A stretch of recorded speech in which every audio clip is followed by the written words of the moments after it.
வணக்கம். இன்னைக்கு நம்ம என்ன பார்க்க போறோம் அப்டின்னா, ஃப்ரெண்ட்ஸ் ஒருத்தர் கேட்டிருந்தாரு. பெண் குழந்தைகளை வளர்க்குறது எப்படி அப்டின்ட்டு கமெண்ட்ல கேட்டிருந்தாரு. எனக்கு ரொம்பவே பிடிச்சமான ஒரு டாபிக் இது. ஏன்னா, எனக்கு பொம்பள பிள்ளைங்க தான் இருக்காங்க. நான் சூப்பரா வளர்த்துட்டேன். அ அத பத்தி கொஞ்சம் பேசுறதுக்கு எனக்கு ரொம்பவே ஆர்வமா இருக்கேன், கேட்டதுனால.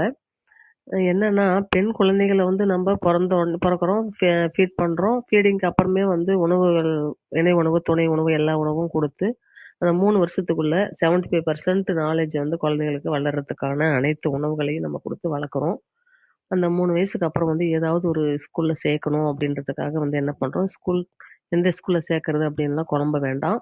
நம்ம சரவுண்டிங்ல ஒரு 2, 3 ஸ்கூல் கண்டிப்பா இருக்கும். அதுல அந்த பசங்களோட நம்ம பேசணும். "நீங்க இந்த ஸ்கூல் போறீங்களா? இந்த ஸ்கூல் போறீங்களா?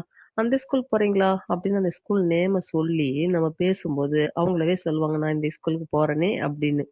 அப்போ என்ன பண்ணணும் அப்படின்னா, அந்த ஸ்கூல்லயே அவங்கள சேர்த்துறணும்.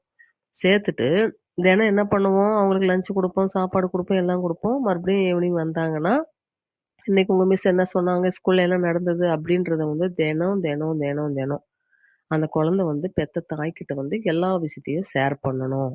அப்படி பண்ணும்போது அது ஒரு பிளஸ் அப்படின்னா, இடையில ஏதாவது ஒரு தவறுகள் நடக்க இருந்தாலும் கூட நமக்கு அது தெரிய வந்துரும். ஒரு பஸ்லயோ, இல்ல ஸ்கூல்லயோ ஏதாவது ஒண்ணு பேசும்போது குழந்தை பொய் சொல்லாது. எல்லாத்தையும் அம்மாகிட்ட சொல்லிடும். அந்த பழக்கத்துக்கு ஃபர்ஸ்ட் வந்துரணும்.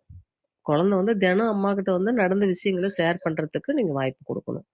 அதுக்கப்புறம் என்ன பண்ணணும் அப்டின்னா, அவங்களுக்கு பர்த்டே வருதுன்னு வைங்களேன், கண்டிப்பா செலிப்ரேட் பண்ணியே ஆகணும். ஒரு கிராண்டா அப்படி இல்லன்னா கூட, நம்மளால முடிஞ்ச வரைக்கும் ஒரு ஒரு ரூ. 500 போட்டா ஃப்ராக் வரும். அவங்களுக்கு ஏத்த ட்ரெஸ் வாங்கி குடுத்து, ஒரு குட்டி கேக் ஒரு 1/2 கிலோ வாங்கி கூட முடிஞ்சவங்க பெருசா பண்ணலாம். இல்லன்னா ஒரு 1/2 கிலோ வாங்கி கூட செலிப்ரேட் பண்ணலாம். இதெல்லாம் குழந்தைங்களுக்கு ஒரு ஹேப்பியா ஒரு சந்தோஷத்த குடுக்கக்கூடிய ஒரு விஷயங்கள்.